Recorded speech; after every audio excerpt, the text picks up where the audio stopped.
Assalamualaikum warahmatullahi wabarakatuh. Waalaikumsalam warahmatullahi wabarakatuh. Selamat malam, saya ucapkan terima kasih kepada Ibu RW, Ibu RT, Ibu Bidan, dan Ibu Kader yang telah serta masyarakat RW 1 Sumberpo Kabupaten Probolinggo yang telah hadir pada malam hari ini di ruang Zoom kali ini. Pertama-tama saya perkenalkan, saya Nisa Kuswadani selaku moderator pada malam hari ini serta rekan-rekan saya yaitu Isafira, Linda Angelina, Geldina, Riza Mia, Rahmatka, Rista Dwi. Sebelum acara dimulai, izinkan saya untuk membacakan susunan acara pada malam hari ini. Yang pertama, penjelasan terkait demo masak pada malam hari ini. Yang kedua, penjelasan cara mencuci tangan dan memasak yang benar. Kemudian, penjelasan terkait kandungan makanan. Keempat, penjelasan konsumsi air dalam kehidupan sehari-hari. Kelima, penjelasan isi piringku. Dan yang keenam adalah penampilan video masak dari kami. Baik, sebelum dimulai, pada ibu-ibu, monggo untuk mengisi link Google Form pada yang telah saya kirimkan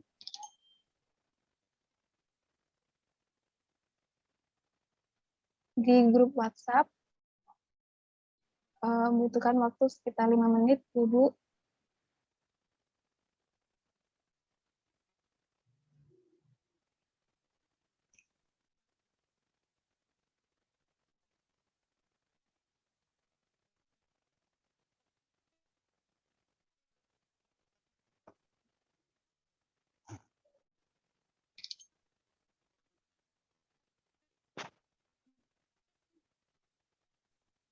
Monggo ibu-ibu mengisi link Google Form yang telah saya kirimkan di grup WhatsApp. Saya tunggu 5 menit, Ibu.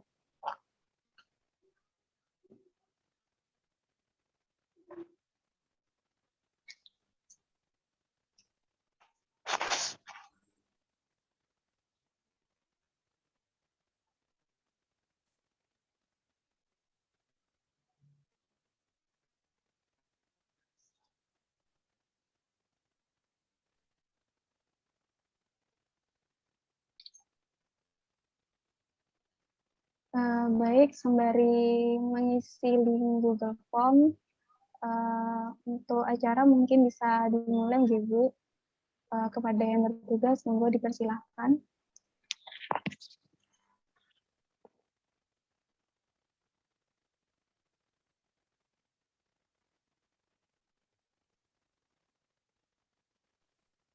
Ingin mengkonfirmasi apa sudah masuk ya untuk share screen-nya? Ya, sudah.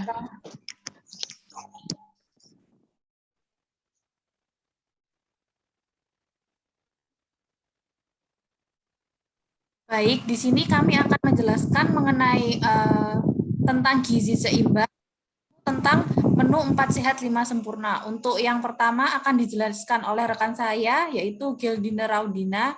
Dipersilakan.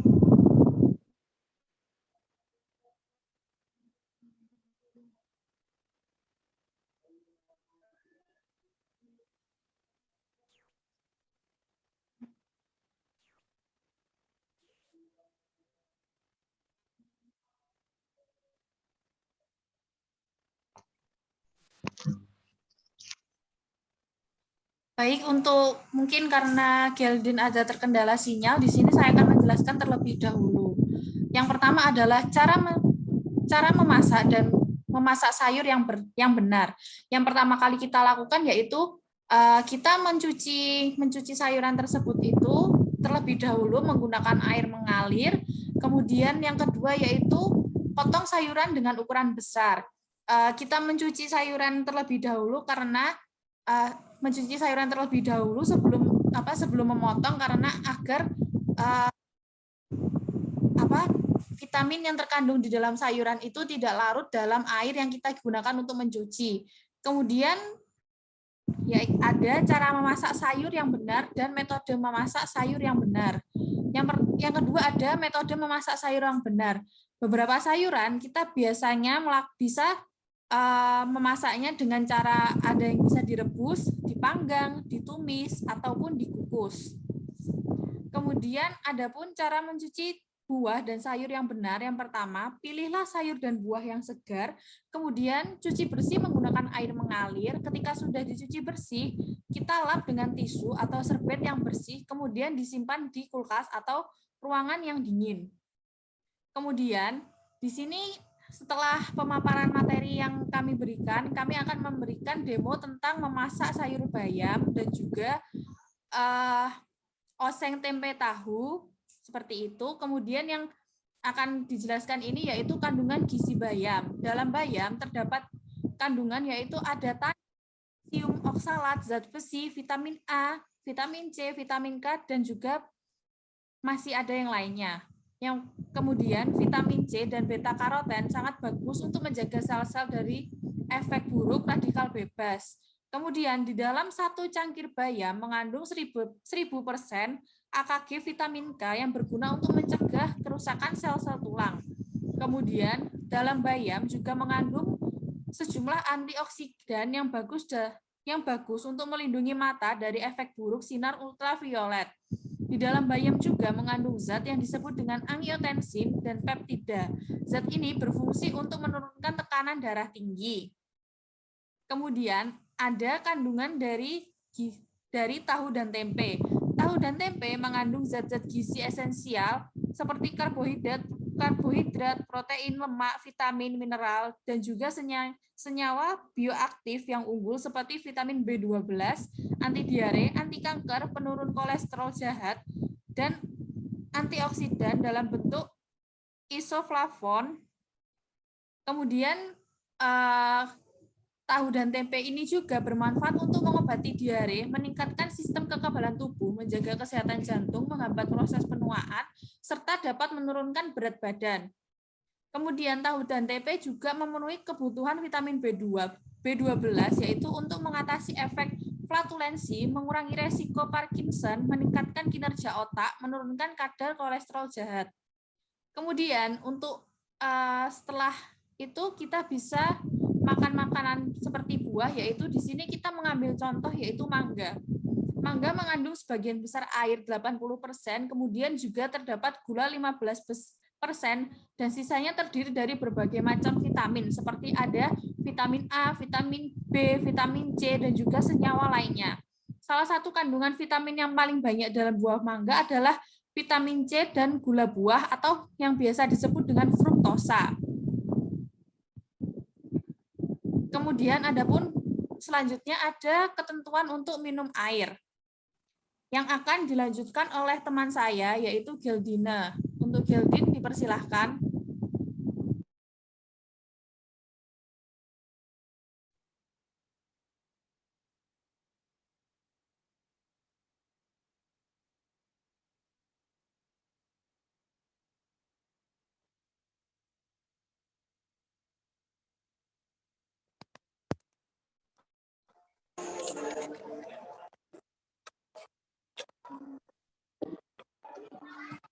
Halo, makasih terdengar. Terdengar, Geldin. Iya, terdengar.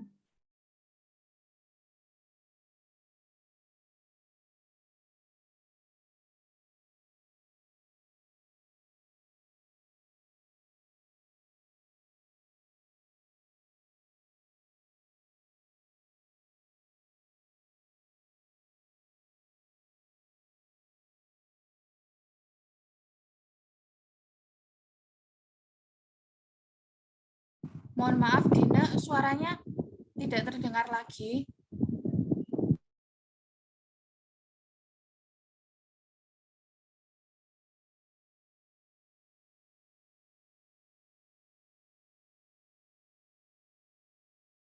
Mungkin bisa dilanjutkan saja, teman-teman. Saya lanjutkan kembali. Untuk ketentuan minum sehari yaitu ada kita dianjurkan untuk minum 8 gelas per hari. Kemudian adapun manfaat dari meminum air 8 gelas per hari yaitu dapat memelihara fungsi ginjal, menghindari dehidrasi, mengurangi resiko kanker kandung kemih, memperlancar pencernaan, dan juga perawatan kulit dan mengontrol kalori. Kemudian konsumsi dari cairan ini atau air, setiap orang itu konsumsinya berbeda-beda. Namun untuk yang dianjurkan itu sebanyak 8 gelas dengan berukuran 230 mili atau totalnya yaitu sehari sebanyak 2 liter. Kemudian ada pun beberapa tips untuk memenuhi kebutuhan air putih setiap hari. Yang pertama, kita coba untuk membiasakan minum air putih setiap waktu atau setiap waktu makan, yaitu seperti sebelum makan ataupun sesudah makan dan juga saat kita mengkonsumsi camilan. Kemudian kita juga bisa menyediakan gelas atau botol berisi air minum di meja atau tas yang dibawa untuk aktivitas setiap.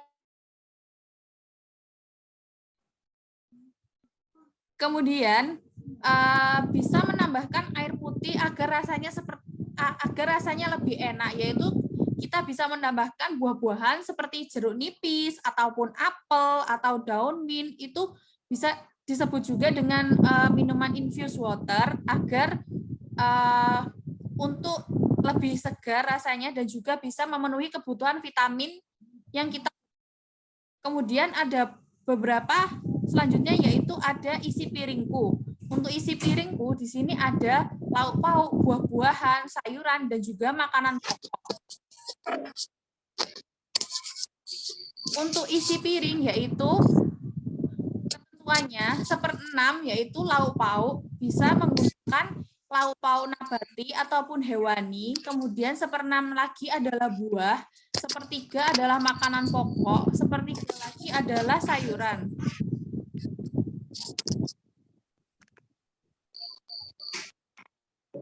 Selanjutnya yaitu ada beberapa macam makanan pokok. Syarat makanan pokok yaitu seperti mengandung karbohidrat, kemudian bersifat menyenangkan, rasanya netral, murah harganya, mudah ditanam, mudah didapat, mudah diolah, dan juga dapat disimpan lebih lama. Untuk selanjutnya akan dilanjutkan oleh teman saya, yaitu Rista. Dipersilahkan. Baik, kemudian yaitu lauk pauk, di mana lauk pauk merupakan sumber akan kaya protein. Lauk pauk sendiri yaitu terdiri dari protein hewani, kemudian protein nabati. Dari protein hewani yaitu terdiri dari ikan dan hasil laut lainnya, kemudian ayam, daging sapi, bebek, dan lainnya. Kemudian dari protein nabati ada tempe, tahu, dan kacang-kacangan. Sumber protein hewani dan nabati masing-masing mempunyai beberapa kelebihan dan kekurangan, di mana lauk hewani mempunyai asam amino yang lebih lengkap dan mudah diserap oleh tubuh. Kekurangannya yaitu jumlah kolesterol dan lemaknya lebih tinggi, serta harganya relatif lebih mahal. Nah, sedangkan bahan pangan protein nabati mempunyai keunggulan dibanding dengan protein hewani, karena kandungan lemak tak jenuhnya lebih tinggi daripada bahan pangan hewani. Keuntungan lainnya bahan pangan ini yaitu harganya jauh lebih murah dibandingkan hewani. Namun demikian kelemahannya bahan pangan nabati ini yaitu kurang higienis dari proses pembuatan lauk pauk yang berasal dari kacang-kacangannya. Next. Kemudian buah-buahan, di mana buah-buahan merupakan sumber vitamin dan mineral, di mana dalam buah banyak mengandung vitamin A, vitamin B, B1, B6, dan juga vitamin C, di mana fungsi dari vitamin tersebut penting untuk kesehatan mata, kulit, dan sistem kekebalan tubuh. Selain itu juga sebagai sumber antioksidan mencegah penyakit tertentu. Adapun buah-buah yang dapat dikonsumsi yaitu pisang, melon, semangka, pepaya, duku, jeruk, dan buah lainnya. Pentingnya konsumsi buah setiap hari yaitu sebagai penunjang gaya hidup sehat dan menjaga sistem imun serta mencegah berbagai macam penyakit tubuh kita agar tetap terjaga dan sehat. Dan manfaat lainnya yaitu jika makan buah secara rutin dapat mencegah penyakit jantung. Kemudian makan buah secara rutin juga dapat mencegah serangan atau kerusakan hati dan stroke. Kemudian mengkonsumsi beberapa jenis buah juga dapat mencegah penyakit kanker dan dapat mencegah kolesterol jahat yang dapat menyerang tubuh kita.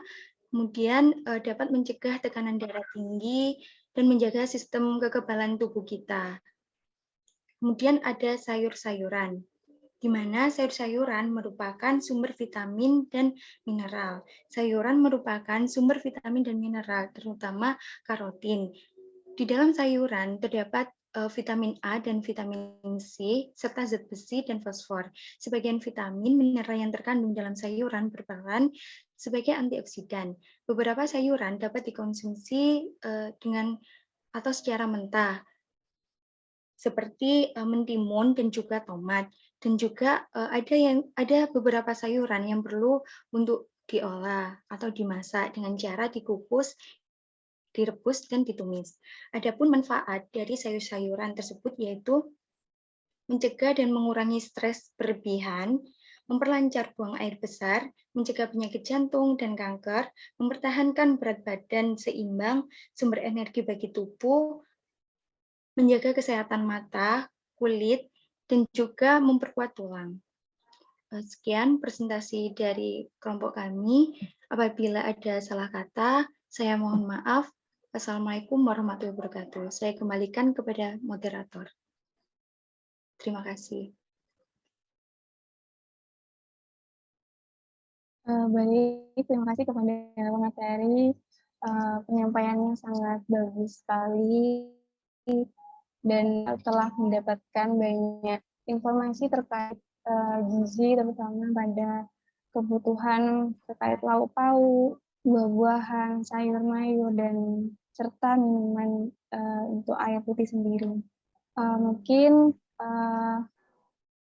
kepada ibu-ibu bisa mengisi link Google Form Mohon maaf moderator, dari kelompok kami terdapat video, mungkin bisa ditampilkan. Silahkan untuk share videonya, pemaparan videonya.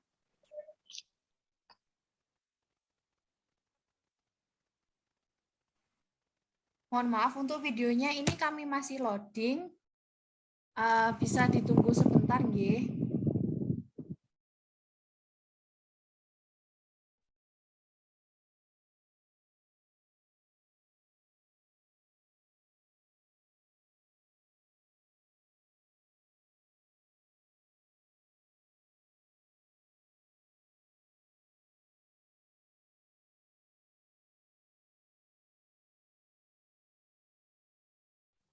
Baik, di sini saya akan menampilkan untuk video yang akan kami paparkan. Izin mengkonfirmasi apakah sudah masuk untuk videonya?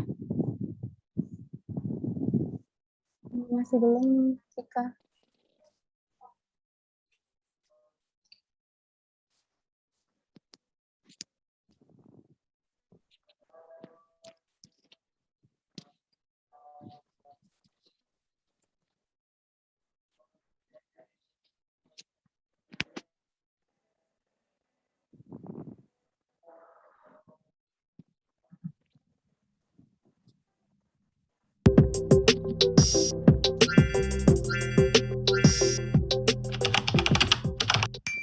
Tahukah kamu isi piringmu menentukan kesehatanmu? Biar kamu di Sabang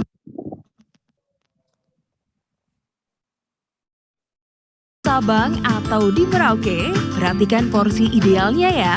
Untuk sajian sekali makan, dari setengah piring, 2/3-nya sayuran, 1/3-nya buah. Dan setengah piring lainnya, 1/3 lauk pauk, dan 2/3 makanan pokok. Makanan sehat itu mudah kan? Gunakan pangan lokal di sekitarmu. Ini isi piringku. Selamat menyaksikan. Untuk yang pertama, kita membuat sayur bayam jagung. Pertama, kita siapin bahan-bahannya terlebih dahulu. Ada jagung, bayam, bawang merah, bawang putih, garam, gula, dan kunci. Pastikan sebelum dimasak dicuci terlebih dahulu.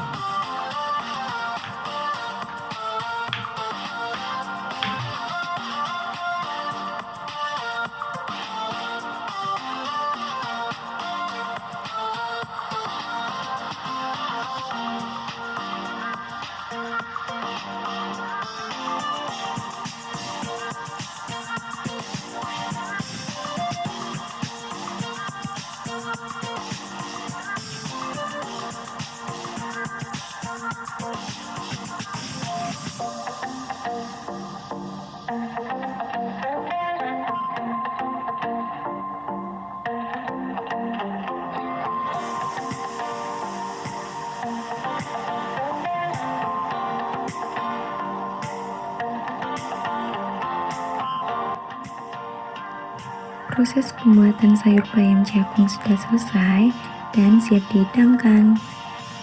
Lanjut ke proses pembuatan menu kedua, yaitu oseng tahu tempe kecap. Kita siapkan bahannya terlebih dahulu. Ada tahu, tempe, bawang merah, bawang putih, kecap, gula, garam, jahe, dan minyak.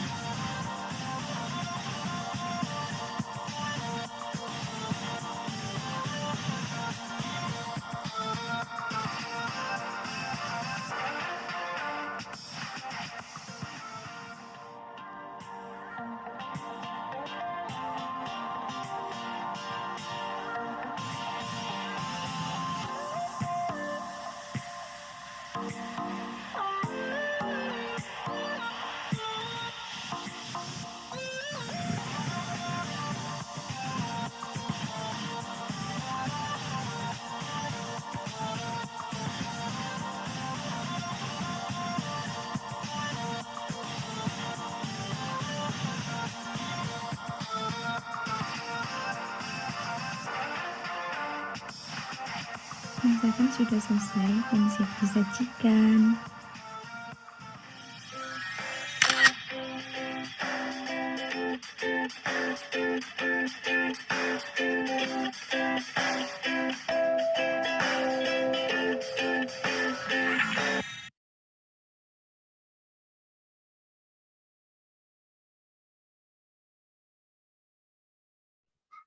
Baik, sekian untuk pemaparan dari video kami. Mungkin sebelum kami akhiri, ada pertanyaan yang ingin ditanyakan?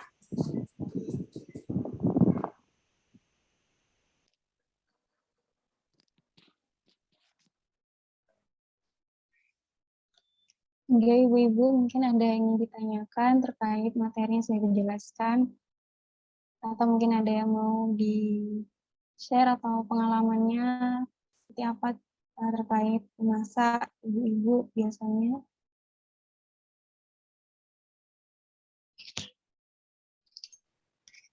Baik, saya akan bertanya pada adik-adik mahasiswa tadi ya, Oke, Ibu. mengenai sayur yang disajikan tadi. Setelah mendengar paparan dari awal, saya jadi tertarik dan ingin bertanya ya, enggak apa-apa, nggih? Oke, tidak Nggak apa-apa, apa-apa, Ibu. Bu. Mau nanya itu tadi di situ kalau tidak salah hidangan itu ada bayam dan jagung, tahu tempe, kemudian buahnya itu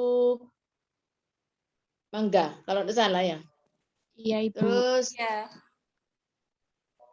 mangga itu katanya tadi kandungan vitaminnya sekian, kandungan gulanya juga sekian. Apakah itu baik atau gimana untuk dikonsumsi sama yang sudah berusia lansia? Terkait dengan sekarang kan lagi banyak itu apa yang dialami oleh para lansia, seperti penyakit tidak menular, diantaranya itu, apa penyakit gula itu, amankah atau tidak? Mohon penjelasannya adik-adik. Terima kasih. Baik, terima kasih Bu untuk pertanyaannya. Sebelum kami menjawab pertanyaannya, karena ini Zoom-nya sudah mau habis, ini saya end meeting dulu, kemudian Ibu-Ibu bisa lanjut masuk lagi ke link yang sudah dikirim di grup WhatsApp, nggih. Mohon maaf atas ketidaknyamatannya. Ini saya end Tidak apa-apa. dulu, kemudian nanti bisa untuk masuk kembali.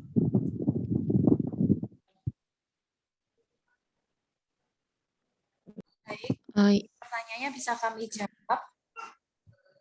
Ya Ibu, untuk pertanyaannya Bu Nur Cahyati, saya akan menjawabnya. Jadi kalau buah mangga itu kurang bagus Bu untuk penderita diabetes. Jadi bisa diganti sama yang buah-buahan rendah gula seperti pepaya, terus apel, buah pir, terus habis gitu semangka, kemudian stroberi, terus buah plum, ada juga jambu biji.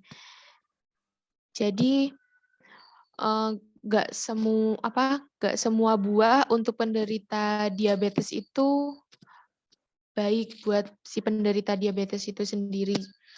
Karena di beberapa buah ada yang mengandung gula tinggi seperti mangga, durian, pisang, terus sama nanas, Bu. Jadi alangkah baiknya kalau misalnya penderita diabetes itu memakan buah-buahan seperti yang tadi saya sebutkan, yaitu pepaya, apel, buah pir, terus semangka, kemudian kiwi itu tadi, Bu.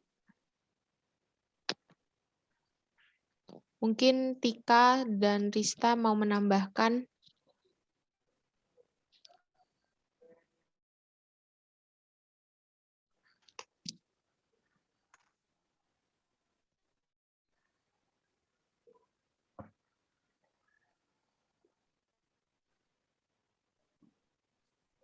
Dari saya mungkin sudah cukup untuk buah-buahan yang bisa yang bisa dihindari untuk penderita diabetes sudah disebutkan semua oleh Dina seperti itu.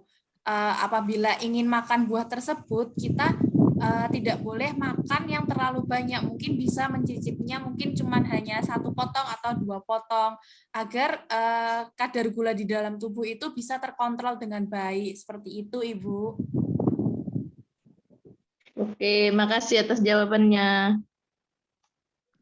Ya Bu, sama-sama. Ya, mungkin ada yang ingin ditanyakan lagi, Ibu-Ibu.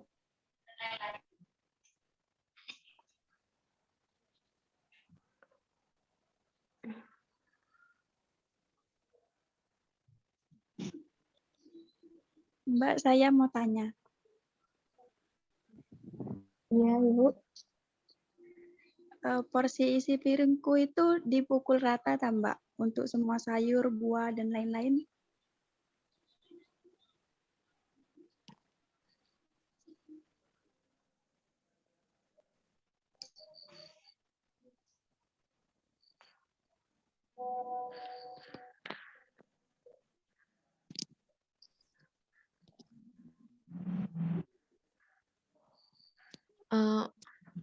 Izin menjawab, jadi kalau misalnya isi piringku itu tadi kan udah dijelaskan.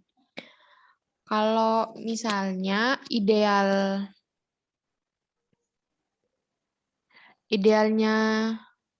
isi piringku itu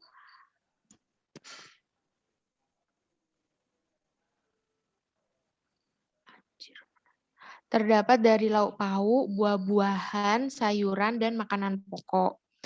Jadi tadi udah dijelaskan sama Mbak Tika itu sendiri, kalau untuk makanan pokoknya itu 1/3 dari piring, kemudian untuk lauk pauknya itu 1/6 dari piring, kemudian untuk sayurannya sepertiga dari piring.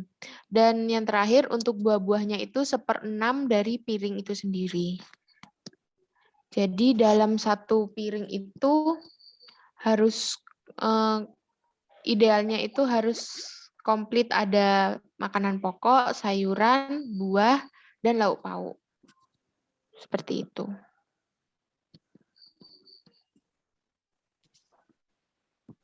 Oh iya. Baik, Menambahkan terima mungkin kasih, dari Mbak. isi piringku itu juga kita bisa menyesuaikan dengan bahan makanan yang ada. Porsi. Tidak harus harus makan seperti setiap hari makan ayam seperti itu kan, kita bisa menggantinya dengan tahu, tempe. Kemudian juga untuk nasi itu kita bisa mengganti dengan sumber karbohidrat lain, seperti kalau misalkan di rumah ada singkong ataupun bisa ada kentang, kita juga bisa menggantinya dengan apa yang ada di rumah seperti itu. Oh iya. Iya, Terima bagaimana kasih. Ibu Mustifah? Ya, sudah cukup. Makasih Mbak ya. Oke.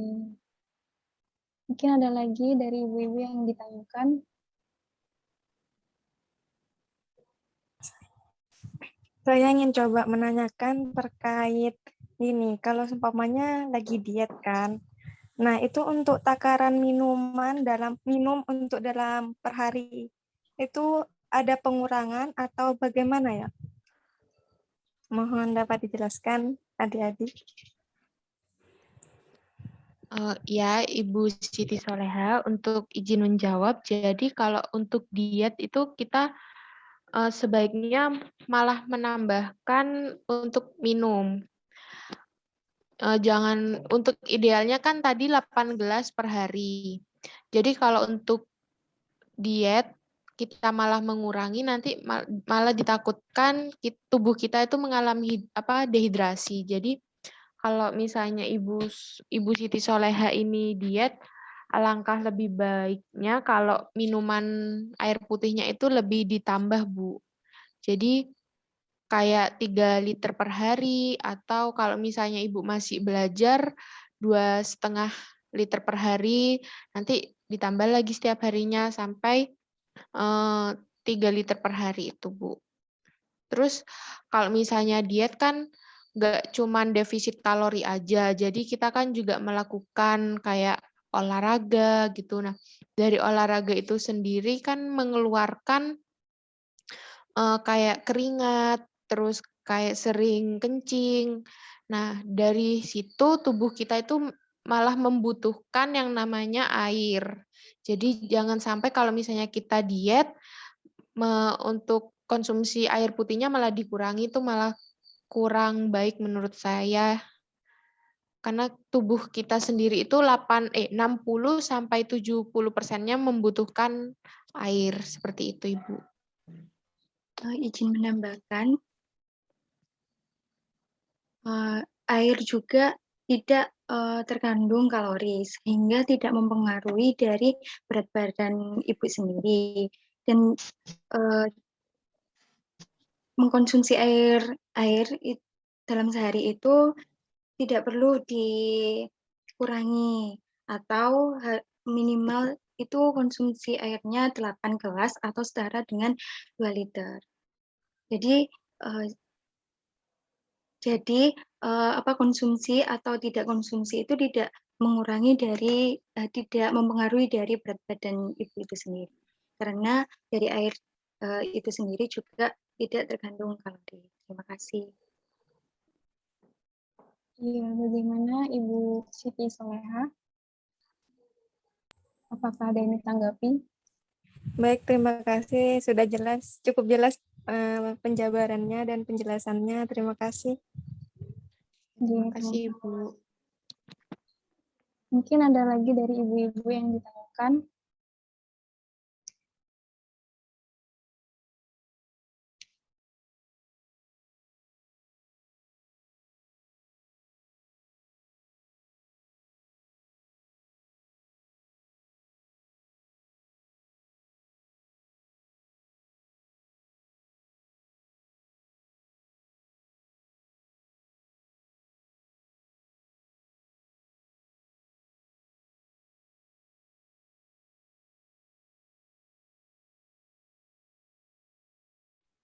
Baik, jika tidak ada yang ingin ditanyakan kembali dan ditanggapi kembali, mungkin acara pada malam hari ini saya tutup. Sebelumnya, saya akan mengirimkan link Google Form untuk evaluasi pada malam hari ini, Ibu, terkait penjelasan pada malam hari ini untuk sebagai penilaian ibu-ibu nanti.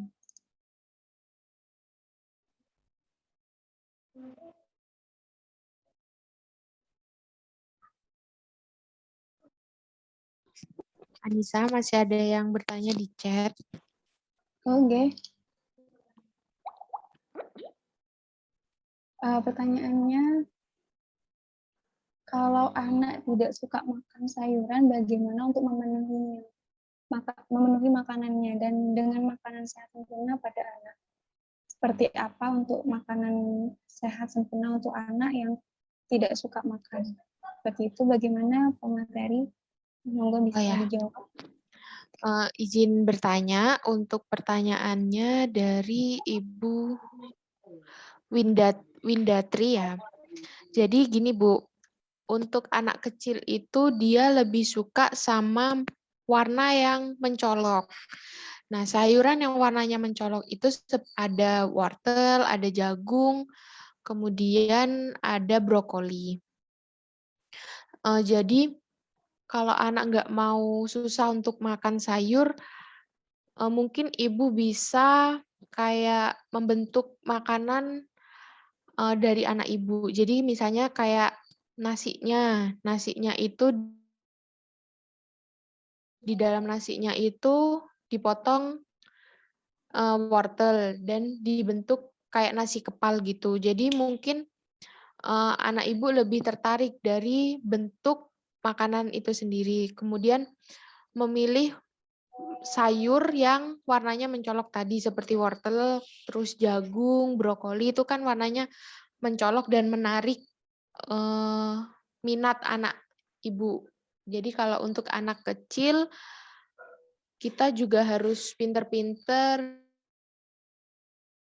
milih dia suka, kemudian kita berusaha dulu untuk membentuk makanan itu sendiri agar terlihat menarik di anak. Kemudian anak itu kalau memang benar-benar nggak mau, emang harus sedikit dipaksa karena mengingat anak itu sendiri kan juga butuh tumbuh dan perkembangan. Jadi usaha ibu yang pertama yaitu memilih sayur yang warnanya mencolok namun tetap tinggi akan vitamin. Kemudian untuk makanannya bisa dibentuk-bentuk kayak bola-bola atau dibentuk seperti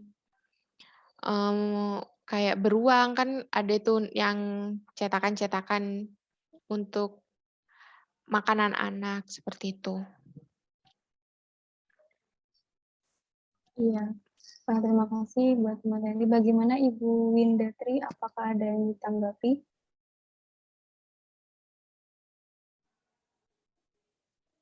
Terima kasih Ibu. Mungkin ada lagi yang ditanyakan dari ibu-ibu di sini.